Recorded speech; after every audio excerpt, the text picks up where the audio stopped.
Voy a comenzar a grabar en este momento. Sí, puede ser. Adriana, espera, antes de eso, ¿estás de acuerdo con grabar, no es cierto? Vamos a compartir la grabación en la próxima semana con la red de Uniandinos. Sí, sí, sí. Vale, vale. Sí, pues digo yo que los secretos se los guarden y todo lo demás lo podemos grabar.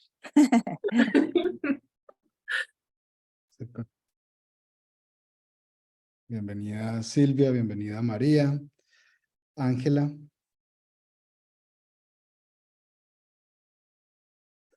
Patricia.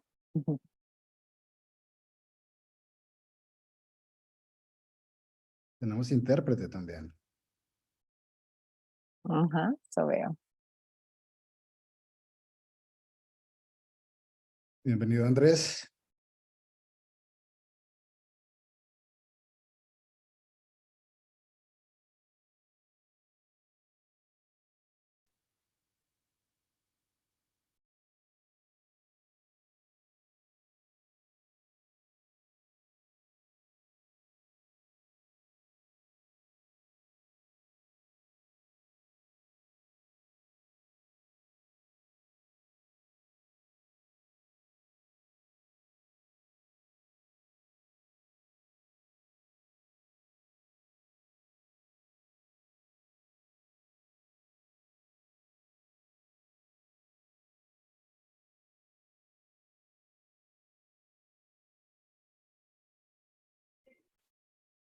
Bueno, vamos a empezar en unos minutos.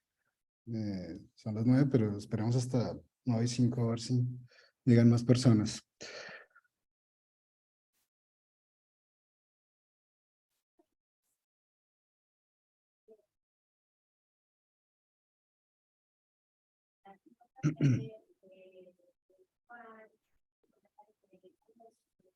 Bienvenido Isaac.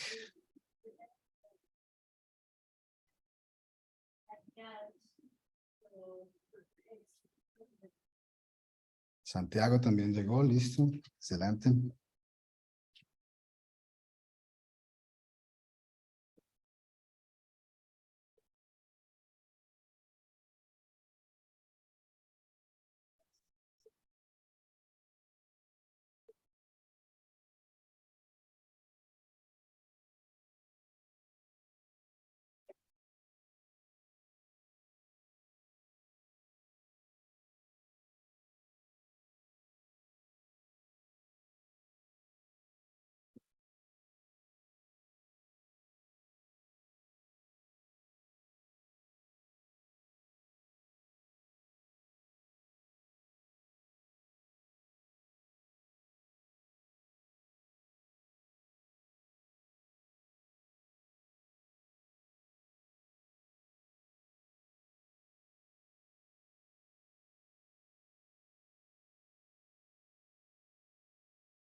Buenos días a todos. Estamos esperando un par de minutitos a que las personas terminen de entrar y ya empezamos.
Bueno, Julián, yo creo que ya podríamos empezar, ¿te parece? Estás en mute. Sí, perfecto, gracias. Sí, yo creo que ya es tiempo, ya tenemos masa crítica, 15 personas, muy bien. ¿Quieres comenzar tú, Constanza? Vamos a darle la palabra a Alejandra para que nos dé un saludito inicial. Alejandra. Gracias, Constanza. Muy buenos días para todos. Bienvenidos a nuestra segunda charla. Entonces, desde Uniandinos, California, que estamos invitados a esta charla con expertos, Uniandinos en la NASA. Esperamos que lo puedan disfrutar y estén atentos a nuestros próximos eventos, porque esto continúa y de la mano de ustedes que siga creciendo esta huella amarilla. Entonces, bienvenidos, disfrútenlo. Será una charla muy amena. Tendremos también espacio para preguntas y estamos pendientes entonces en que se desarrolle de la mejor forma este evento. Un abrazo y un caluroso saludo para todos. Muchísimas gracias, Alejandra, por toda tu colaboración. Ella ha sido el alma de crear la invitación y poderla divulgar entre todas nuestras redes. Bienvenidos a todos. Estamos buscando la mejor hora para que logre conectarse California, Colombia y toda Europa. Vamos a ver cómo nos funciona esta hora, pero mil gracias por unirse hoy. Esta, como decía Alejandra, es nuestra segunda charla con expertos.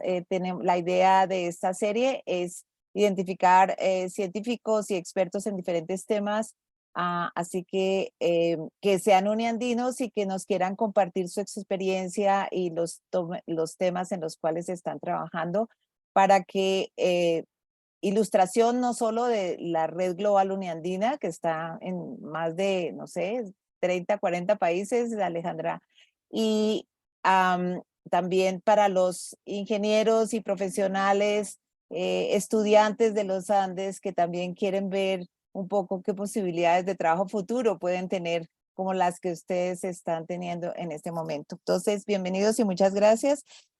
Hoy nos acompañan dos expertos científicos que aunque originalmente los conocimos en California y por eso es que los invitamos desde Uniandinos, California, están trabajando uno en Texas con la NASA, pero en Texas, y el otro con la NASA desde Washington, D.C. Van a compartir sus experiencias y van a aceptar una serie de preguntas hasta personales de cómo llegaron allí, en fin, una serie de cosas que pueden ser muy interesantes para toda nuestra comunidad.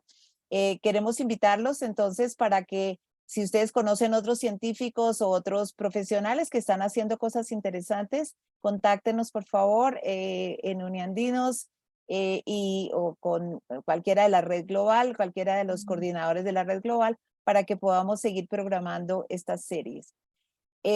Quería presentarles a Julián García. Julián es coordinador, uno de los coordinadores del grupo de Uniandinos California, que ha sido como el promotor de esta iniciativa. Julián, bienvenido y gracias por acompañarnos hoy.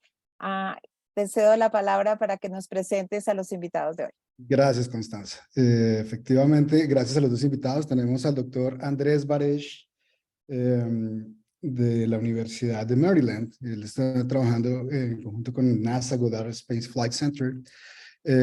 Y tenemos a Adriana Ariza Pardo, que es estudiante de maestría en la Universidad de Texas. Ella estuvo aquí en Silicon Valley. Yo estoy en Silicon Valley hoy. Entonces, ella trabajó con el NASA Ames Research Center y nos van a hablar de su investigación y también de cómo llegaron hasta acá. Entonces, vamos a tener unas reglas para hoy. Entonces, ellos van a hacer una presentación de 10, máximo 20 minutos. Después vamos a tener un periodo para que ustedes hagan todas las preguntas que quieran. Les pedimos que por favor, los que quieran, vayan haciendo las preguntas en el chat. Yo voy a moderar las preguntas y al final, si ustedes quieren, yo mismo las leo o les damos la palabra para que le pregunten directamente a Adriana y a Andrés. Entonces, sin más preámbulos, vamos a comenzar con Andrés, si les parece. Bueno, muchísimas gracias, Julián y Constanza, por organizar.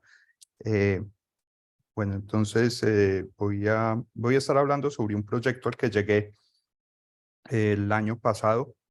después de terminar un doctorado en más o menos mi área de expertise es en aspectos evolutivos de las plantas y aspectos funcionales, es decir, cómo evolucionaron las hojas, cómo se diversificaron y cómo esa diversidad. Entonces, yo estuve trabajando en ese tema para mi doctorado y al terminar estuve escribiendo, tratando de explorar, tratar de moverme a algo distinto y esta es una oportunidad donde estoy haciendo un postdoctorado con un proyecto que se enfoca en utilizar esa información que se llama funcional con unos satélites de próxima generación que van a mandarse al espacio, ojalá como en el 2028, en 2027-2028, y que van a incrementar la capacidad para adquirir datos funcionales. Entonces, lo primero es como una presentación chiquita, o no chiquita, ojalá sea chiquita, sobre de qué se trata este tema de la diversidad funcional, y después, entonces, más o menos como eso, cómo se incorpora a un proyecto. Voy a compartir mi pantalla. Y esto está en presentación. Ahí ya se ve bien, ¿cierto? Listo. Entonces, ¿Quieres darle pantalla completa? es este. Ahí, ¿no? Perfecto. Sí, gracias. Bueno, entonces, pues el título más o menos lo que les acabo de contar. Entonces empezamos como con pájaros. Yo no sé, me parece más interesante empezar hablando de pájaros en vez de plantas. Y pensamos en un concepto que se llama un carácter. El carácter es una medida que podemos tomar, pero entonces, por ejemplo, en este caso tenemos la masa corporal de las aves. Entonces podemos ver que existe un rango entre un colibrí y un avestruz. El ave más, al menos que se conoce viva, más pesada, y las aves más livianas, pero un carácter se vuelve funcional cuando podemos utilizar ese dato para inferir aspectos de cómo vive, qué hace, cómo se incorpora dentro de un ecosistema un animal. Entonces, pues el colibrí, podemos más o menos tener una idea de cuánta comida necesita, cómo maneja la energía, versus un avestruz. Y sabemos que son completamente distintos, o podemos imaginarnos que son bastante distintos, y eso digamos, se puede corresponder con aspectos que son difíciles de medir, como tasas metabólicas, consumo de CO2, etcétera. Entonces, un solo carácter podemos ya incorporar, a ver cómo pasó la diapositiva, podemos incorporar muchos caracteres, entonces medir aves, cómo se le ven los picos, de qué tamaño son las alas, etcétera, y empezamos a armarnos una idea más completa de dónde están acomodados esos animales. Y, digamos, una técnica ya más avanzada es utilizar mucha información, condensarla en ejes y decir, podemos, la varianza que existe en la naturaleza, meterla dentro de poquitas dimensiones, pero a la vez esas dimensiones nos están informando bastante bien qué hacen las plantas. Entonces, digamos, esto enfocado a gente de California y Data Science, esta información se puede utilizar para, por ejemplo, hacer una predicción bastante alta o con buena calidad sobre cuál es el nicho ecológico que tiene un ave. Entonces, si coges todos estos datos, los metes en un programa de estos de Random Forest o cualquier cosa, y podemos saber cuál es la ecología de esa ave. Entonces, en este caso, vemos que hay herbívoros, insectívoros que consumen néctar, y eso tiene una representación en la forma. Asimismo, también podemos ver dónde están acomodados dentro de las cadenas tróficas. Entonces, esa información nos está dando, digamos, ya no son solamente especies, digamos, vos vas a una comunidad, ves una lista de aves, pero entonces ya podemos tener un dato un poco más preciso sobre las estrategias las estrategias que tienen las aves, si hay predadores, si hay insectívoros, cuántos hay, Y esas métricas se llaman, digamos que se acomodan dentro del concepto de diversidad funcional. Ahora, con plantas es un poco distinto porque las plantas, con muy poquitas excepciones, hacen exactamente lo mismo. Las plantas toman luz del sol y la energía del sol la convierten en cadenas de carbón, azúcares, y ese azúcar baja en toda la cadena y alimenta, entonces se llaman productores primarios, pero pues tienen una sola estrategia. A la vez, también podemos encontrar caracteres que nos informan sobre qué están haciendo. Entonces, por ejemplo, aquí hay 3, 4 ideas. Por ejemplo, el contenido de pigmentos de una hoja es una buena forma de saber cuál es la capacidad de esa hoja para capturar CO2. Entonces, si vos eres capaz de medir cuántos pigmentos hay en las hojas, más o menos tienes una idea de qué está haciendo esa planta. Y esto es bastante bien establecido, funciona en agronomía. Plantas que están tristes empiezan a perder pigmentos. Yo creo que la gente en su casa lo puede ver. Una planta que uno la deja de regar, empieza a volverse, las hojas se vuelven amarillas, cambian de color, etc. Esa información es información funcional que podemos extraer. Mi tesis la hice alrededor de cosas que se pueden medir en fósiles, en hojas de fósiles. Entonces, digamos, temas como la cantidad de materia orgánica que tiene una hoja o la cantidad de venas que tiene una hoja se pueden inferir de fósiles y nos pueden dar esa información funcional, y también se pueden extraer aspectos que no están necesariamente en la morfología. Por ejemplo, qué tan dura es una hoja, podemos verlo aquí, o qué tan longeva es una hoja. Entonces, una planta que tiene hojas que duran muchos años, por ejemplo, pues pueden durar varios, 5 años, son hojas que son pesadas, son hojas que tienen bastante materia orgánica. Ahora, entonces, mi tesis de doctorado la hice alrededor de estos temas, extrayendo las cosas que se pueden utilizar y utilizando fósiles. Entonces, por ejemplo, este es un fósil que tiene casi 300 millones de años. Entonces, 300 millones de años vos te puedes ir y mirar una hoja y encontrar una serie de caracteres que te informan más o menos qué estaban haciendo esas plantas. Ahora, el punto al que me estoy moviendo, me moví recientemente, porque recientemente, es utilizar también información, esta información que es funcional, pero extraída de datos que se pueden ver con la forma como las hojas reflejan la luz. Entonces, en este caso, por ejemplo, el contenido de pigmentos de las hojas, del que ya estábamos hablando, es algo que tiene una señal bastante clara cuando vos ves las plantas como están reflejando la luz. Y digamos, más o menos al principio del 2010, más o menos, se volvió bastante común y se fue como acelerando los desarrollos para poder hacer esto desde el cielo, desde aviones, y empezaron a entrar los conceptos para hacerlo desde satélites. Es decir, lo que ponen es cámaras sofisticadas, pero pues al final son cámaras que pueden ver mucho más allá de lo que son los rangos de visión de las personas y extraer información de estos caracteres sobre las plantas, sobre la vegetación. Entonces, por ejemplo, esto que vemos acá es en Perú, y esos colores son diferentes árboles que se detectan, que se clasifican y se detectan utilizando digamos, esas características espectrales o esa forma como reflejan la luz.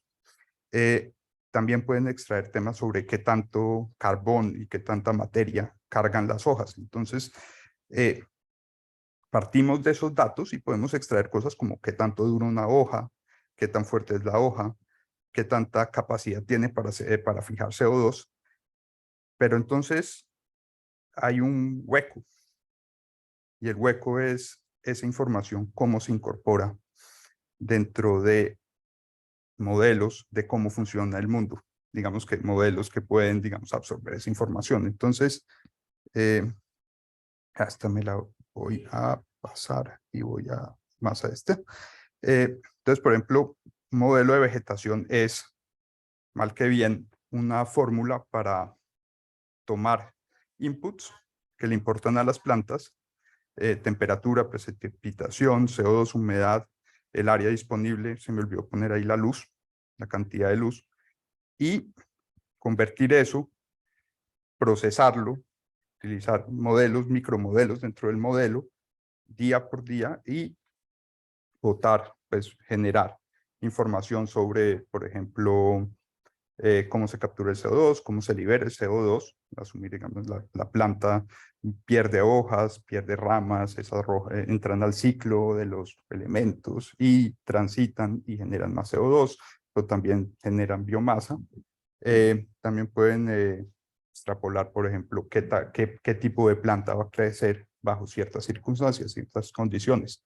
Ahora, los modelos que existen hoy en día, que funcionan suficientemente rápido, tienen muy poquita diversidad funcional. Eso quiere decir que vas de pastos, plantas que pueden perder las hojas, pinos y plantas con las hojas grandes, pues digamos más o menos unas categorías bastante amplias. ¿Cuál es el problema? Estamos frente a situaciones y estos modelos todos se diseñaron para saber qué va a pasar en el futuro, qué puede pasar en el futuro, cómo va a reaccionar la vegetación. Entonces, este es, por ejemplo, un ejemplo bastante exagerado. Digamos, conocemos, hoy en día hay modelos de qué va a pasar, por ejemplo, con la temperatura conforme avanza el siglo y depende de diferentes escenarios, si vamos a llegar a pasar ciertos límites de temperatura global. Pues este año ha estado como bastante duro en ese sentido. Y hay modelos, estos modelos de vegetación, cuando les ponen este tipo de información, una gran mayoría lo que dicen es, por ejemplo, que los bosques tropicales les va a ir súper mal. Entonces, por ejemplo, este es uno de los papers famosos, un señor Cox, de lo que se llama el dieback, la mortandad del bosque tropical del Amazonas. Y son pues, entonces, uno de los problemas es que estos modelos están todos formulados con muy poquita diversidad, con esa diversidad funcional de la que yo estaba hablando.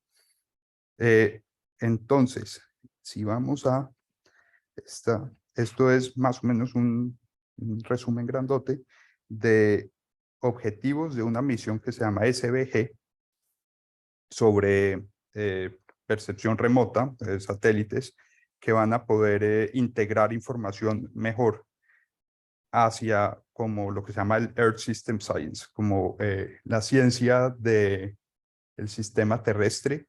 Eso quiere decir los ciclos del carbón, etcétera.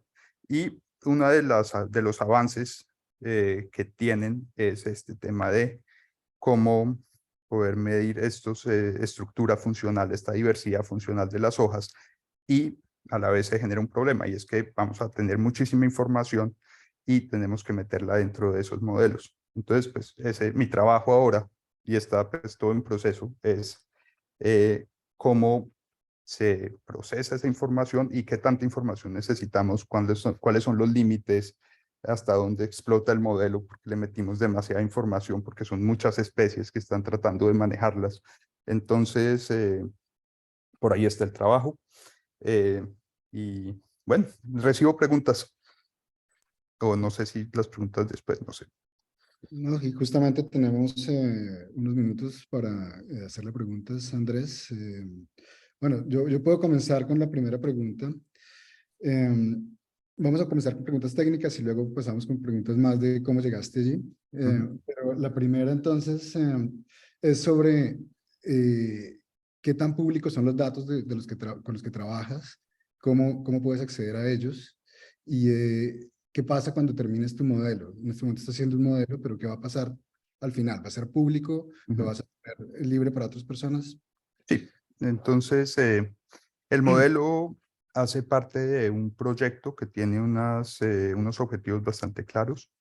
El objetivo, digamos, grande es tener una publicación científica, pero la regla, y eso es cuando vos recibes plata de la NASA, que no sé si en todos los casos, pero en este tipo de proyectos, uno de los requerimientos es decir, cómo va a ser para que todo su trabajo se vuelva público. Entonces, trabajo en un grupo de investigación de un señor que se llama Benjamin Poulter. Por ejemplo, los desarrollos que se han hecho en el modelo de vegetación están todos colgados en el GitHub.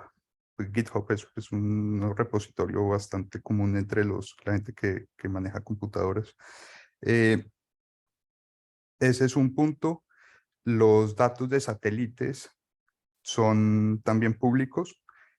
Vos puedes entrar a, ya sea, creo que ahorita, por el tema de, por ejemplo, pues estamos hablando de proyectar datos a cómo va a ser una misión. Entonces todavía no hay demasiada información técnica de esos, digamos que son poquitas las misiones en las que hay datos. Esas están con agencias espacial italiana y europea. Entonces, no estoy seguro exactamente si uno puede ir y bajárselos. Creo que sí, siempre y cuando uno tenga una afiliación académica. Pero, por ejemplo, los algoritmos.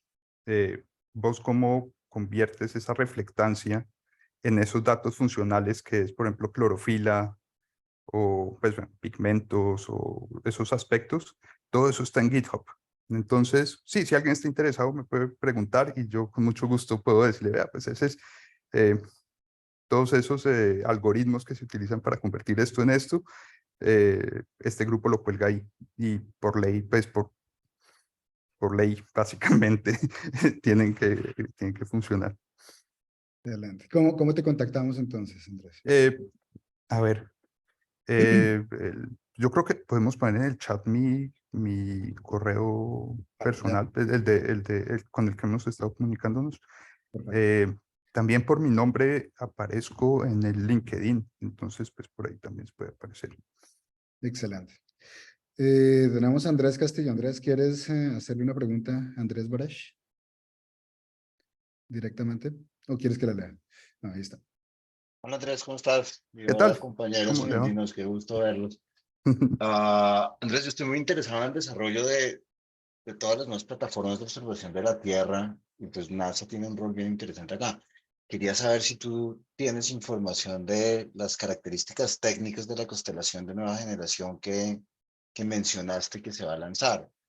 ¿Son satélites de qué resolución? ¿Son nanosatélites? ¿Son pequeños? ¿Son, no sé, qué Bueno, tienes en así vista? como datos que puedo dar ahorita, sé que captura de estos datos de la resolución de estos caracteres funcionales se hacen con sensores que se llama hiperespectrales. Sé que van a estar centrados muchos en el campo de lo visual y otros dentro de los infrarrojos, con bastante resolución, es decir, como 10 nanómetros, bandas de 10 nanómetros continuas en el visual. Entonces, pues eso de por sí ya es uno de los retos más grandes de la misión. Esto es una misión que todavía no se ha mandado, entonces, por ese lado, a ver dónde. Si uno se mete a SVG en JPL, que son las siglas de uno de los grupos de la NASA que está desarrollando la mayoría de esto, ahí vos podés, en esa página, creo que hay suficiente información, inclusive es bastante abierto como presentaciones que se han hecho y temas donde juntan científicos para definir ese tipo de parámetros. Entonces, pues, yo digamos más o menos sé que es un montón comparado con lo que existe clásicamente, pero más allá de eso, sí, pues no es el área en la que yo trabajo. Súper, muchas gracias Andrés. ¿Alguien más tiene una pregunta para Andrés? Julián, si te parece, le damos la palabra a Adriana y dejamos un espacecillo para más preguntas al final. Me parece perfecto. Entonces, ahora entonces vamos bueno, algo que olvidé mencionar al principio es que Andrés es biólogo de los Andes y Adriana es geóloga de los Andes. Ahora están estudiando en Estados Unidos. Eso es algo que deberíamos tratar al final, por ahora vamos a darle la palabra para Adriana para que nos cuente sobre su investigación en Texas. Por favor, Adriana, bienvenida. Hola, buenos días, buenas tardes para todos. Gracias por la invitación. Y sí, estudié geociencias en los Andes, me gradué hace 4 años. Bueno, ya van a ser 5 años y en este momento estoy estudiando acá en la Universidad de Texas en San Antonio, pero estoy haciendo como un verano de investigación en NASA Ames en California. Allá nos conocimos con Julián y, y bueno, les voy a contar un poco de esa experiencia. Entonces les voy a compartir aquí una presentación que hice para hoy. No sé si la están viendo. Sí, listo. Entonces ocultemos esto por aquí. Bueno, vamos en estos minutos a hablar un poco sobre mi proyecto de investigación para mi tesis de maestría aquí en la universidad y vamos a hablar bastante de flujos de lava en Marte. Entonces, acá en este primer slide estamos viendo a la derecha un afloramiento, como nosotros le llamamos, un afloramiento,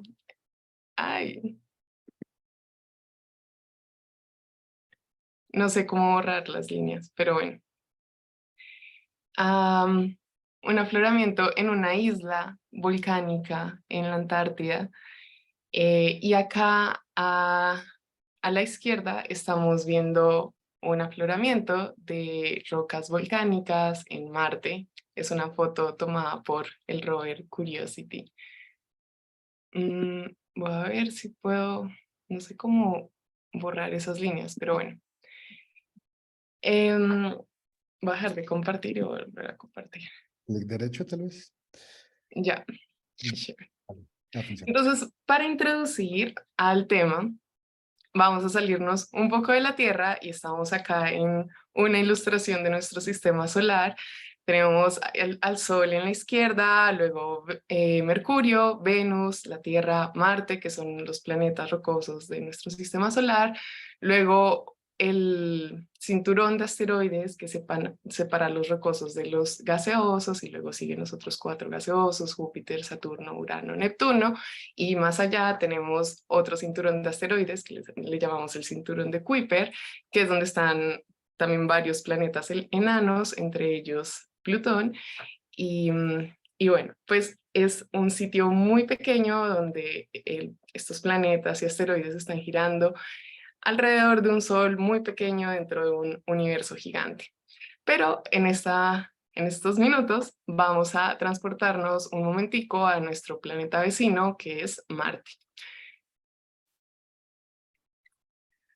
Cuando vamos a estudiar Marte, tenemos que ver cómo se diferencia de la Tierra, de lo que nosotros vemos acá, de lo que conocemos y de lo que hemos estudiado un poco más. Tenemos que Marte está más alejado del Sol, como lo vimos en la anterior imagen, está a 229 millones de kilómetros, nosotros estamos a 150 millones de kilómetros del Sol, y por lo tanto Marte también es más frío que la Tierra. Es también más pequeño, es casi la mitad del diámetro de la Tierra. La atmósfera que tiene Marte es bastante diferente. En su mayoría es nitrógeno y también tiene bastante oxígeno. La Tierra es en su mayoría nitrógeno y tiene también bastante oxígeno. En cambio, Marte, el 96% es dióxido de carbono y otra parte es argón, nitrógeno, y en ambos planetas, partes más pequeñas son otros tipos de gases. Luego tenemos una gravedad que es 3 veces menos en Marte que en la Tierra. Por lo tanto, si algo pesa 45 kilogramos aquí, allá va a pesar 17 kilogramos. Tenemos que el año, es decir, la vuelta que le damos al Sol aquí en la Tierra son 365 días y allá son 687. También por lo que está más alejado, la órbita es mucho más grande. En cambio, el día es muy similar aquí y allá. Allá dura media hora más que aquí, que es la vuelta que le da en su propio eje el planeta. Y tenemos otros dos temas muy importantes, y es que tienen el volcán más grande, Marte tiene el volcán más grande del sistema solar, que es el Monte Olympus, que lo vemos aquí a la derecha en la parte superior, y en el centro estamos viendo el cañón más profundo también del sistema solar, que es el Valle Marineris. Entonces, Marte es súper increíble, tuvo volcanes activos en algún momento, ahora son extintos, y tiene una geología súper impresionante. Bueno, vamos a ir viendo más, pero todos estos conceptos o estos datos de este planeta son muy importantes para el estudio que yo tengo que hacer para o que estoy haciendo para mi proyecto. También, como parte introductoria, vamos a hablar de los volcanes. Tenemos una estructura básica de un volcán. Hay diferentes tipos de volcanes, pero esta es como la más común, que es un estratovolcán. Estrato significa que se forman varias capas debido a varias erupciones. Entonces, cada erupción forma una capa y así va creciendo el volcán de capas, que también le llamamos estratos. Debajo debe tener una cámara magmática, que ese magma fluye por una chimenea o un conducto hacia la superficie y por el cráter hace erupción. Cuando hace erupción, ese magma le llamamos lava, que es cuando ya está afuera, y por ese cráter también se expulsan gases y cenizas volcánicas. Esa lava empieza a fluir, y eso es lo que nosotros estamos estudiando. Entonces, como les conté, en Marte está el volcán más grande del sistema solar, pero no solo tenemos al Monte Olympus, sino también tenemos otros volcanes, tenemos varias provincias volcánicas alrededor del planeta, y lo que queremos entender es por qué estos volcanes son tan extensos, tan gigantes, y no ocurre eso aquí en la Tierra. Entonces, ¿será esa diferencia de la gravedad de la que hablamos, o las condiciones atmosféricas que son muy diferentes, o qué ocurre con estos flujos de lava? ¿Duran más tiempo fluyendo o son menos viscosos? La viscosidad es la capacidad que tiene un fluido para moverse. Entonces, este fluido se está moviendo muy rápido o muy lento. ¿Qué está sucediendo? Cuando les hablo de un flujo de lava, es esto que estamos viendo en este momento en la pantalla. Y bueno, ¿cómo hacemos para estudiarlo? Primero, aquí les puse un mapa, dos mapas del planeta Marte, coloreado, donde el azul es la topografía más baja y lo rojo o blanco son las topografías más altas. Entonces, estos puntos rojos y blancos que vemos son los volcanes, las provincias volcánicas, y lo azul se cree que fueron antiguos océanos, también por todos los minerales que se han estudiado allá, por las estructuras de flujo de agua que se han estudiado. Mejor dicho, Marte fue increíblemente activo en un pasado. Al pintar estas imágenes son hechas gracias a satélites que están girando todo el tiempo en Marte y están tomando fotografías para analizar la topografía, la altura o el relieve, también para estudiar la composición de la superficie, qué minerales hay, las morfologías. Entonces, ¿qué es una morfología? Son formas que uno ve en la superficie y que uno las compara o las clasifica dependiendo de lo que sea. En este caso, si vemos una estructura de un volcán, entonces lo clasificamos como un volcán. Si vemos un cráter de impacto, entonces lo clasificamos así. Si vemos algo que se parece a un río o a un delta, lo clasificamos de esa manera. En este caso, en esta imagen, tenemos, por ejemplo, aquí en rojo tenemos una partecita como la falda o la base de un volcán, y tenemos dos flujos de lava, que es el azul y el verde amarillo. Y además nosotros podemos interpretar que el azul es más antiguo porque tiene cráteres de impacto que ocurrieron, que fueron luego ocultos por esta lava verde, o bueno, no es verde, pero que nosotros por la topografía la coloreamos de verde para diferenciarlas. Así que bueno, primero fluyó este azul, luego pasaron corrientes que fueron moldeando estos valles pequeños y luego también hubo cráteres de impacto, que son estos puntos azules que estamos viendo, y luego ocurrió otra erupción que generó este flujo de lava de la derecha en amarillo verdoso y fue ocultando ese rastro que tenía el anterior flujo de lava. Algo así ocurre en nuestro planeta y es que es muy dinámico. Acá la Tierra es muy dinámica, entonces todo lo que va ocurriendo se va modelando. Primero hay mucha vegetación que oculta muchas características del suelo. También tenemos la tectónica de placas que va reciclando corteza en la Tierra, cosa que no tenemos en Marte. Y bueno, es fabuloso porque podemos estudiar cosas que pasaron antes. Y bueno, entrando ya a mi investigación, lo que tengo que hacer es tomar imágenes satelitales y procesarlas para poder crear estas imágenes más en detalle con la topografía, con los flujos de lava. Entonces acá vemos unos picos. No sé si están viendo mi cursor, pero bueno, ahí hay unos picos. En la imagen derecha hay unos picos que son como volcanes y en todo el centro hay flujos de lava. A ver, acá los pinto mejor. Este de la izquierda superior es el mapa geológico hecho por el Servicio Geológico de acá de Estados Unidos, donde tenemos, por ejemplo, el monte Pavonis y hay un flujo de lava gigante que ellos cartografiaron.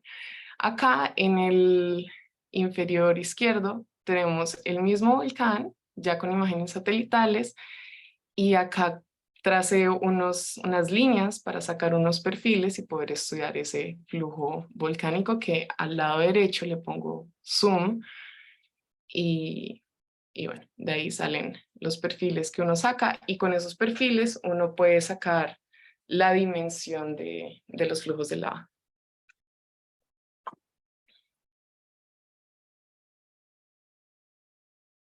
Y bueno, con eso podemos saber cuánto material se movió en Marte en un solo flujo de lava. Pero luego tenemos que entender cómo funcionó ese flujo. Tenemos que entender cómo funciona ese material. Y a las características del material nosotros le llamamos reología. Entonces el objetivo es mezclar las características de la reología de esas lavas junto con lo que observamos en las imágenes satelitales. Pero ¿cómo podemos estudiar esas rocas de Marte o esas características de esas rocas o esa lava sin que esté fundida o sin tenerlas aquí en la Tierra porque no tenemos muestras de Marte? Así que nos fuimos para NASA Ames en California a fundir rocas y a simular las condiciones atmosféricas de Marte, inyectándole argón, inyectándole gases, fundiéndolo a 1500 grados centígrados y ya a esa temperatura, ya cuando está la lava, empezamos a medir la viscosidad, hacemos mediciones de gases, lo cristalizamos para ver cómo se fue cristalizando esa roca, pero allá en Marte, solamente que aquí en la Tierra, en el laboratorio, y ya volvimos aquí a la Universidad de Texas a hacerle más estudios a esas muestras ya sólidas, como si hubiéramos hecho el proceso de erupción y solidificación de allá de Marte, pero aquí en el laboratorio. Aquí estoy a la izquierda pesando roca y luego en el centro y a la derecha se está fundiendo.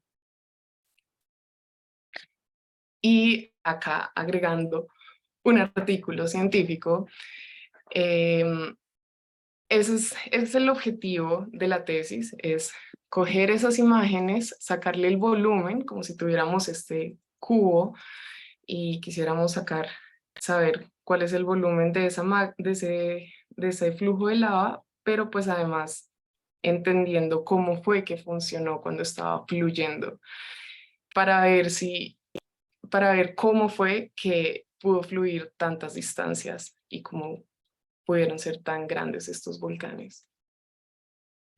Ese es mi proyecto de investigación, está en proceso, estoy trabajando, estoy aprendiendo, pero bueno, por eso estoy participando con la NASA. Este es el campus, es un sitio históricamente muy interesante, se llama, acá está el nombre, NASA Ames Research Center en California, y es uno de los centros más antiguos. Aquí entrenaron los astronautas que fueron con las misiones de Apolo, para los simuladores de vuelo, sí, para los simuladores de vuelo. Y en ese momento tienen el túnel de viento más largo, donde prueban velocidades como las de los cohetes, la de los aviones.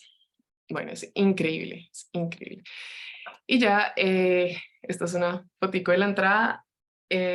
Mi proyecto es patrocinado por la NASA a través del Centro de Investigación de Ambientes Extremos de aquí de la Universidad de Texas en San Antonio, y Hamster, de donde tengo la camisa, es el laboratorio de aquí de mi advisor. Eso está. No sé cuánto duré, espero no pasarme mucho. Perfecto, todavía Pero tenemos 15 minutos para preguntas. perfecto. Excelente, gracias. Yo, yo, yo tengo una pregunta inicial, si me permites, Julián. Bebe, Y es Constanza. para ambos, para Andrés y para Adriana. ¿Por qué es importante hacer esos estudios? O sea, ¿para qué podría servirnos a nosotros aquí en la Tierra entender cómo funcionan los flujos de lava en Marte? O sea, ¿para qué nos pueden servir en el futuro? Y lo mismo para Andrés, porque es importante entender esas características de las plantas, y para qué nos puede servir en el inmediato futuro este tipo de investigación. Adriana, si quieres empezar tú. Bueno,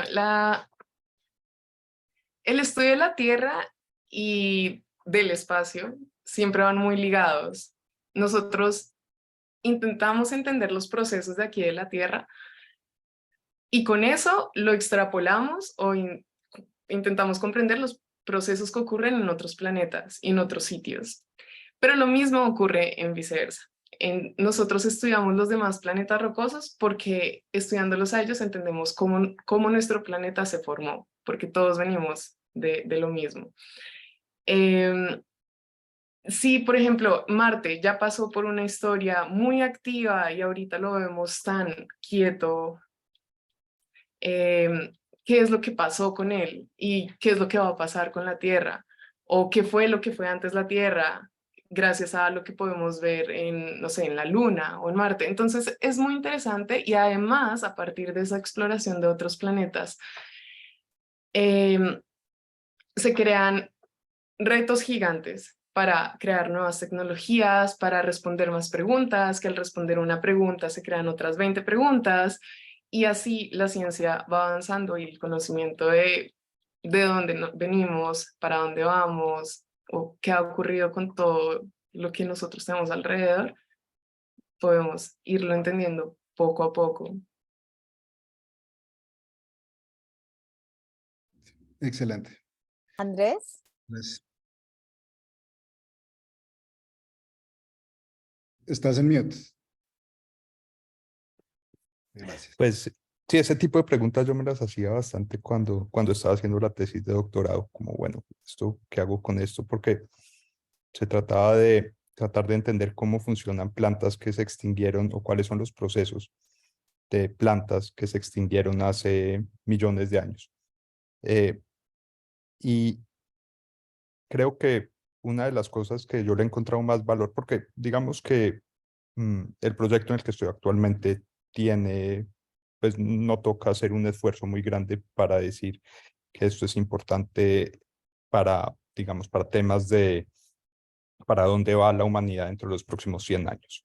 ¿Qué van a hacer las plantas? ¿Cómo va a responder la vegetación a cambios, a esos impactos que estamos teniendo los humanos sobre el sistema de la Tierra? Pero cuando estaba haciendo el doctorado, para mí era un poquito como más, no sé, un poco como más difícil tratar de encontrar esos inmediatamente, cuáles son esos como aplicaciones. Pero creo que una de las cosas que sirve es, por ejemplo, hablando del doctorado, pensar desde puntos de vista completamente distintos y utilizar experimentos naturales. Por ejemplo, hoy en día tenemos estos modelos. Los modelos solo corren hacia adelante, pero también pueden correr hacia atrás. Y para correr hacia atrás un modelo, también toca tener una idea bastante clara de cuáles son las capacidades de las plantas en el pasado y poder poner esos modelos en situaciones, en escenarios que son bastante no análogos al actual. Entonces, digamos que comparto bastante la visión eh, de, de tener uno análogos de experimentos naturales donde las variables son completamente distintas. O no completamente, pero al menos donde las variables son distintas, suficientemente distintas como para poder ver que también están nuestros modelos. Exactamente. Bueno, tenemos una pregunta de Isaac. Sí, gracias, Julián. Primero, agradecerle a Andrés y a Adriana, realmente muy interesantes los proyectos. No esperaba menos de ustedes, chicos, o sea, son modelos a seguir. Una pregunta que yo tengo es un poco por la experiencia que ustedes son ambos uniandinos, y ambos yo creo que han mencionado aspectos de su investigación que impactan nuestra región, el país y la región de manera particular, especialmente lo que Andrés mencionaba sobre los bosques tropicales y el impacto que puede tener un poco el cambio climático sobre el futuro de los bosques. La pregunta que yo tengo es, ¿qué tanto conocimiento tienen ustedes de investigaciones similares que se pueden estar haciendo en universidades latinoamericanas?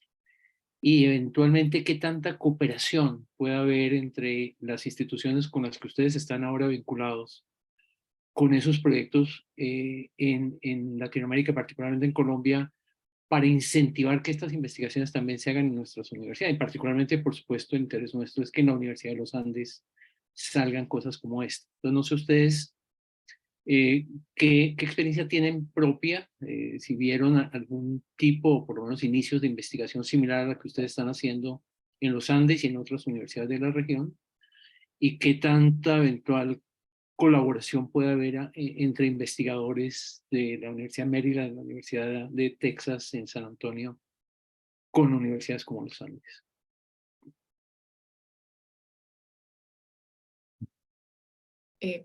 Comienza, Adriana. Sí. Eso, bueno. Justo yo tengo otro slide sobre, sobre experiencias que tuve estando en Colombia. Bueno, fueron 3 experiencias que me aportaron mucho a donde estoy en este momento, y es una, la expedición colombiana a la Antártica. A mí me fascina demasiado la Luna y Marte, y la Antártica es un sitio fabuloso para hacer análogos. Entonces uno puede enviar proyectos de investigación a la Comisión Colombiana del Océano, quienes hacen expediciones todos los años a la Antártica. Digamos que es todo un proceso, es de tiempo, es de buscar patrocinios, empresas, tiene un montón de cosas detrás, pero es algo demasiado increíble vivir esa experiencia y poder hacer ciencia allá y poderla de pronto en el futuro comparar con Marte. En Colombia tiene esas oportunidades. Y luego en la mitad tenemos un hábitat análogo que lo abrieron el año pasado, justo ahorita cumplió un año, es de la Fundación Sidonia, y hay personas que van y viven 15 días dentro de este hábitat y pueden simular algunas condiciones como si estuvieran en el espacio, como tenerse que poner un traje, todo el tema de la alimentación, del baño, de la convivencia, de la investigación. Bueno, es muy interesante y queda en Chía. Y luego con ya Uniandes, en mis últimos 2 años de la universidad, yo fui parte de Robocall, que es un grupo de investigación de ingeniería mecánica, pero es interdisciplinario. Entonces yo estuve como en la parte de, de las tareas científicas que podía hacer el robot, el rover. Participamos con ellos en el European Rover Challenge, que es organizado por la Agencia Espacial Europea todos los años en Polonia, pero Robocall también ha estado en otras competencias acá en Estados Unidos, en Lunabotics y University Rover Challenge. Hay algunas oportunidades allá. Digamos que no es tan abierto como Estados Unidos, que saca oportunidades a toda hora para todo el que quiera participar. Pero creo que hay cositas por ahí para hacer, para irle trabajando, para ir sacando experiencia, para ir aprendiendo. Hay cosas allá en Colombia y también cómo aliarse con las universidades de aquí. Por lo menos mis 2 advisors, el de la NASA y el de acá de la Universidad de Texas, están muy abiertos en todas sus publicaciones, siempre ponen al final muy abiertos a colaboraciones. La Universidad de los Andes tiene equipos muy buenos en geociencias, que es lo que conozco, tiene equipos muy buenos para hacer investigación, para sacar composiciones químicas de todos los minerales de una roca, para sacar todos los minerales de una roca, para, no sé, porosidades, texturas. Bueno, hay muchísimas máquinas de punta en geociencias y en general de la facultad, donde se pueden hacer proyectos muy interesantes. Los profesores también son muy buenos y en dado caso de querer hacer un link con la NASA o con la Universidad de Texas, yo creo que se puede hacer, solamente que sí he visto que hay que tener súper claro qué es lo que uno quiere hacer y si alguien quiere venir a hacer una estadía acá, cuáles son las tareas en detalle que quiere venir a hacer. El laboratorio que se tiene acá de alta temperatura y de la NASA, sí son, por lo que he leído, son bastante únicos, son muy pocos en el mundo, pero no es algo muy cerrado. Me parece que en cuestión de correos se pueden lograr alianzas con ellos. ¿Cómo te contactamos, Adriana? ¿Podemos publicar tu correo aquí en este chat? Mi correo y mi LinkedIn, sí. ¿LinkedIn también? Bien, eso está genial. Andrés, bueno, Alejandra, ¿podrías ayudarnos a publicar el correo de Adriana aquí? Andrés, ¿quieres también responder la pregunta cortica? Bueno, sí, cortico. Bueno, entonces yo creo que hablar un poco más sobre cómo llegué acá y sé que anualmente se abren becas, becas que permiten integrarse a proyectos. En el caso mío, yo lo que hice así muy de la nada fue terminé el doctorado y empecé a mandar correos a gente que trabajara con fisiología de plantas en la NASA, entre otras personas, entre otros grupos aquí en Washington. Me vine a vivir a Washington porque la pareja mía consiguió un empleo acá. Entonces, parte de mi búsqueda estuvo como enfocada a ver quién hacía de esto. Y esta fue una persona que me respondió y me dijo, usted está buenísimo para este proyecto. Entonces, yo diría, pues, ser uno, quitarse el miedo. Yo creo que inclusive, pues, si uno pensara como en grupos de colaboración y apoyo, a veces ayudarle a las personas a ver cómo se escribe un correo para contactar a un científico y qué tanta información se pone. En el caso mío, yo hice algo como muy concreto, estoy buscando empleo, teniendo en cuenta que esta gente recibe posiblemente este tipo de correos por montones. Entonces, ser uno muy concreto en qué hizo, qué quiere hacer, etcétera. Pues sí creo que este tema es potencialmente algo que está arrancando rápidamente, moviéndose a toda velocidad, y uno de los como falencias grandes que tiene, o pues no falencias, pero al menos retos, es la calibración, poder calibrar toda esta información. Vos tienes los satélites, pero realmente unir ese satélite, los datos de los satélites a datos concretos en tierra, eso es uno de los problemas grandes de todo el remote sensing en general y en este caso en particular.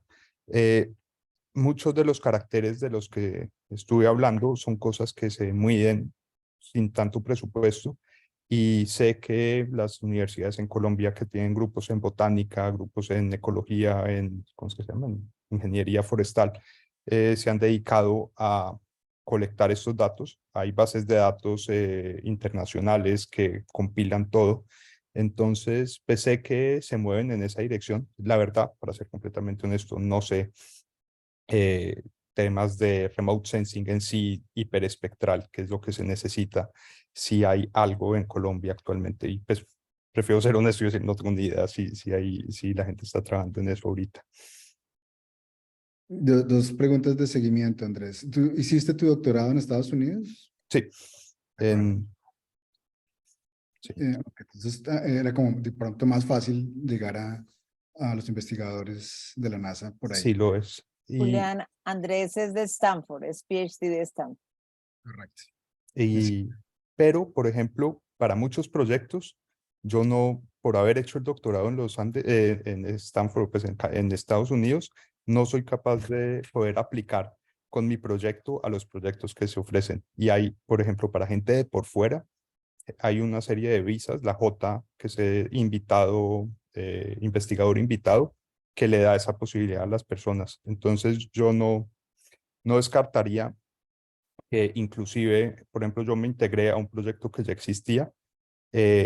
Si alguien ve un proyecto y dice, esto me interesa, quiero trabajar en este tema, tener la iniciativa puede, pues digamos, existen los canales y existen los métodos que son inclusive mejores o más claros que lo que cuando uno hizo el doctorado como estudiante internacional, que es mi caso. Excelente. Adriana, compártenos tu experiencia. ¿Cómo llegaste a trabajar con la NASA?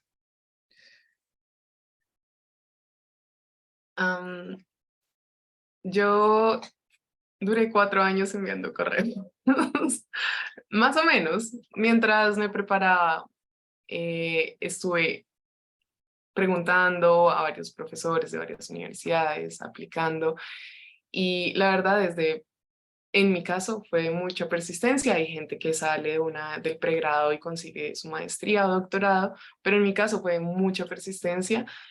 Empecé a hablar con un profesor de aquí, de la Universidad de Texas, pero era en temas de Antártida. Y yo le dije, es que yo quiero estudiar rocas de volcanes de Marte, o quiero estudiar rocas de la Luna. Y se lo envió al profesor que trabaja acá en los 3 temas. Le envió mi carta de motivación y mi hoja de vida.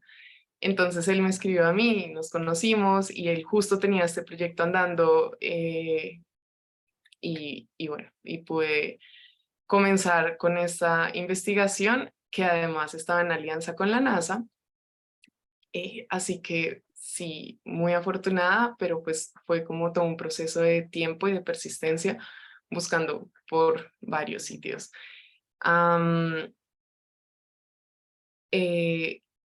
Sí, eso es todo. Pero bueno, los dos fueron por la vía académica. Siempre hay, es tener como ese contacto académico y llegar con proyectos de investigación concretos. Muy bien. Sí, los contactos académicos. Yo creo que lo más importante es escribirle a los profesores sabiendo en qué tema trabajan, cómo a ti te gustaría aportar, porque puede que sea en un tema cualquiera espacial, pero si realmente no es lo que a ti te apasiona, el posgrado se puede, o la investigación se puede volver algo, no sé, no saludable para la persona. Así que es revisar muy bien qué es lo que realmente te gusta, y hablarle a los profesores cómo tú puedes aportar. Excelente, gracias. Bueno, démosle la palabra también. Pues ya estamos un poco sobre el tiempo, pero no hemos dado la palabra a la audiencia. Todavía tenemos 24 personas conectadas y quieren hacerle una pregunta Andrés o Adriana.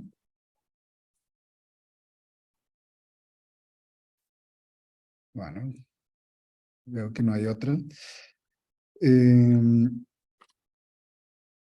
Bueno, no sé, Constanza, ¿tú crees que ya dejamos así? Ya estamos en una hora desde que comenzamos. ¿Quieres hacer alguna otra pregunta? Ah, tenemos a María Cuevas. ¿Puedes ir allí, María?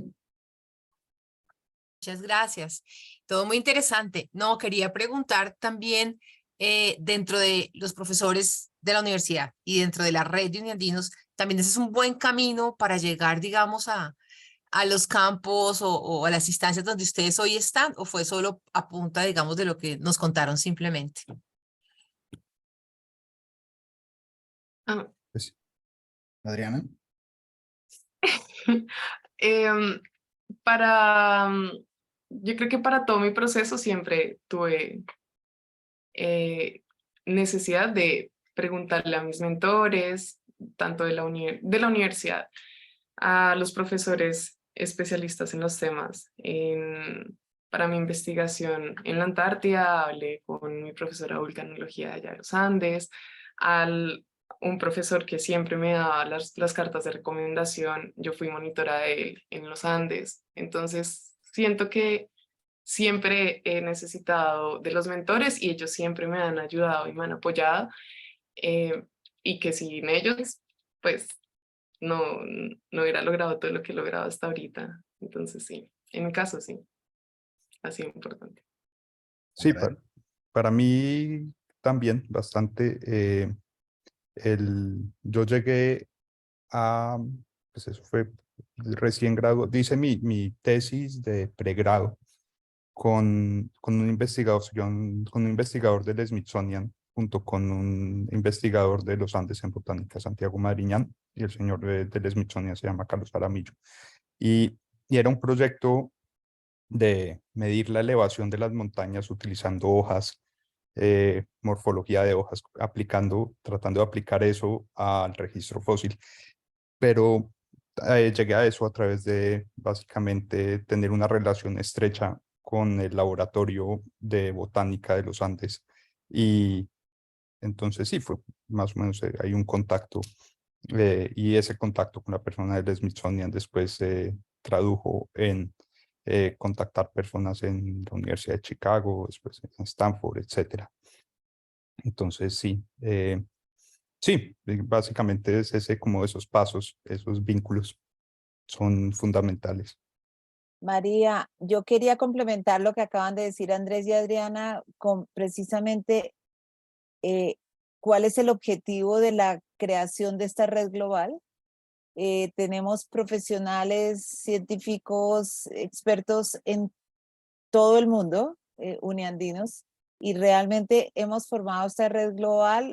Ricardo creo que está conectado allí, gracias al esfuerzo de uniandinos también y de Ricardo, que como presidente impulsó la iniciativa.